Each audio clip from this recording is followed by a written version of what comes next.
நாங்க இன்னைக்கு மதசார்பற்ற வெற்றி கூட்டணியில இருக்கிறோம். எங்கள் முதலமைச்சர் வேட்பாளர் அண்ணன் ஸ்டாலின் அவர்கள் இந்த முறை 200 தொகுதிக்கு மேல் எங்க கூட்டணி வெற்றி பெற்று அமோக வெற்றி பெற்று 7வது முறையாக மீண்டும் முதலமைச்சராக பதவி ஏற்பார் என்பதை அண்ணாமலையார் உண்ணாமலை அம்மன் கோவில்ல இருந்து சொல்ற. அதே போல எல்லாரும் எங்க கூட்டணியை சேர்ந்தவர்களும் தேமுதிகவினரும் எல்லாருமே வெற்றி பெறுவார்கள் என்பது சொல்றேன்.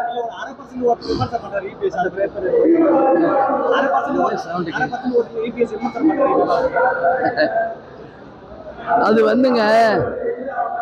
ஒரு எக்ஸ் முதலமைச்சரா இருந்திருக்கார், சரியா? இன்னைக்கு எதிர்கட்சி தலைவராக இருக்கிறார். அவருடைய வார்த்தைகள் கண்ணியமாக மற்றவர்கள் மதிக்கக்கூடிய அளவுல இருக்கணும். ஏதோ இந்த 3ஆம் தரம் 4ஆம் தரம் பேச்சாளர்கள் பேசுறது போல ஒரு முதலமைச்சர் வேட்பாளர் பேசுறது கண்டிக்கத்தக்க ஒரு விஷயம். நாங்க கேப்டன் எங்களை ராணுவ கட்டுப்பாட்டோட வளர்த்திருக்காரு. அந்த வகையில நாங்க தொகுதிக்கு போகும்போது என்னுடைய பிரச்சாரங்கள் நீங்க பார்த்திருப்பீங்க. தொகுதிக்கு வந்தா வேட்பாளர்கள் அந்த தொகுதிக்கு என்ன செய்வாங்க, அதே போல எங்க கூட்டணி அண்ணன் ஸ்டாலின் அறிவித்த அறிக்கைகளை சொல்றோம். ஜெயிச்சு வந்தா தொகுதிக்கு என்ன செய்வோம், மக்களுக்கு என்ன செய்வோம், அதுதான் முக்கியம். அதை விட்டுட்டு சும்மா அடுத்தால குறை சொல்றது திட்டுறதுனால நிச்சயமாக இதற்கான பலன் எடப்பாடி பழனிசாமி அவர்கள் தேர்தல் முடிவுகள் மே 4ஆம் தேதி வரும்போது நிச்சயமாக அவர் அதற்கான பலனை அடைவார் என்பதை உறுதியாக நான் சொல்றோம். அதனால இந்த மாதிரி பேசக்கூடாது. அவர் சொல்றாரு 1/2% ஓட்டு, அதே மாதிரி ஏன் உங்களுக்கு என்ன வயிறு எரியுதுன்ற, அங்க வயிறு எரியுற அந்த கருகிற ஸ்மெல் தமிழ்நாடு முழுக்க இன்னைக்கு வாசனை வருது.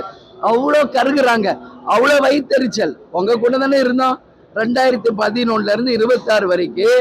யார் கூட்டணியில இருந்தோம், புரியுதுங்களா? அவங்க கூட்டணியில ஒரு முதலமைச்சர் வேட்பாளருக்கு இது அழகல்ல. இது நிச்சயமாக கண்டிக்கக்கூடிய ஒரு விஷயம். ஒரே நிமிஷங்க, அவர் கையெழுத்து போட்டதே இப்ப அண்ணாமலையார் உண்ணாமலை அம்மன் கோயில்ல இது வரைக்கும் நான் காமிச்சதே கிடையாது, புரியுதா? எம்பி சீட்டுக்கு அவர் கையெழுத்து போட்டு கொடுத்தது உண்மை. நான் எங்க போட்டு கொடுத்தேன், நான் எங்க சொன்னேன்னு சொன்னார்.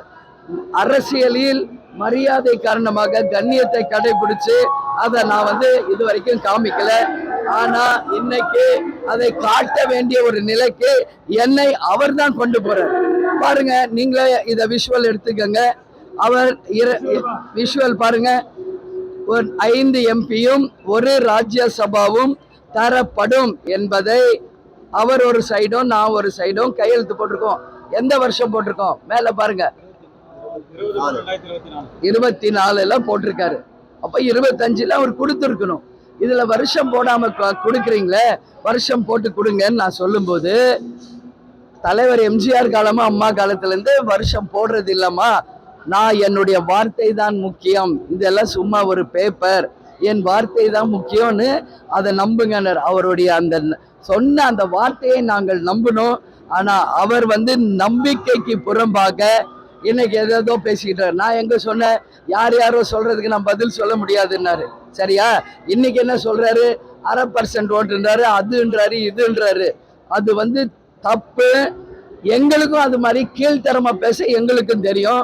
ஆனா நாங்க அண்ணா அவர்கள் சொன்னது போல கடமை, கண்ணியம், கட்டுப்பாடு, எங்க கேப்டன் எங்களுக்கு சொன்னது போல அந்த மரியாதையோட அரசியலை மரியாதையோட நாங்க நடத்தணும்னு நினைக்கிறோம். அதனால ஐசியூல இருந்த கட்சிங்கிறாரு. பக்கத்துல விஜயபாஸ்கர் அமைச்சரை வச்சுக்கிட்டு பேசுறாரு, அமைச்சருக்கு தெரியுங்கிறாரு. இவர் தான் சொல்றாரு, அமைச்சரை இருகின முகத்தோட தான் இருக்கார். இன்னைக்கு அதிமுக இருக்கிற அமைச்சர்களில் இருந்து கடைகோடி தொண்டர் வரைக்கும் அதிமுகவினரே இன்றைக்கு நாங்க கூட்டணியிலிருந்து வெளியே வந்ததை யாரும் ஏற்றுக்கொள்ளவில்லை. எடப்பாடி செய்தது தவறு என்பதை அனைத்து அதிமுகவினரும் சுட்டி காட்டிட்டு இருக்காங்க. நிச்சயமாக அவர் பேசுகிற அத்தனைக்கும் மே 4ஆம் தேதி வருகின்ற ரிசல்ட் தான் அதற்கான பதில் என்பதை சொல்றேன். அதனால ஐசியூங்கிறாரு. மே 4 ரிசல்ட்டுக்கு அப்புறம் அவர் ஐசியூக்கு போகாம இருக்கணும் அப்படின்னு சொல்லி நான் கடவுளை வேண்டிக்கிறேன். தவிர்க்க முடியாத தம்ப்நெயில்ஸ், கலக்கலான கண்டென்ட்ஸ், சினிமாவும் சீரியஸ் பிரச்சனைகளும் பல வருடங்கள் இடைவெளிக்கு பிறகு இந்த படத்துல ஒரு கலகலப்பும் கைகலப்பும் போயிட்டே தான் இருக்காரே தவிர பிரேக்கே இல்லாமல் பிரேக்கிங் நியூஸ் சொல்லும் தந்தி டிவி ஆப். இன்ஸ்டா தலைமுறை வரை இறங்கி அடிக்கும் தந்தி டிவியின் டிஜிட்டல் எக்ஸ்க்ளூசிவ். அது தண்ணிக்குள்ள போகும்போது ஹேங் ஆயிடுச்சு. உங்களுக்கு விஜய் சார் எந்த அளவுக்கு ரொம்ப பிடிக்கும்? Of course, Malayalis are huge Vijay sir fans. ரெண்டு பேருமே ரொம்ப பிடிக்கும் எனக்கு. தந்தி டிவி ஆப்பை இலவசமா டவுன்லோட் செய்யுங்க. ஃபாலோ பண்ணுங்க, சப்ஸ்கிரைப் பண்ணுங்க, என்ஜாய் பண்ணுங்க.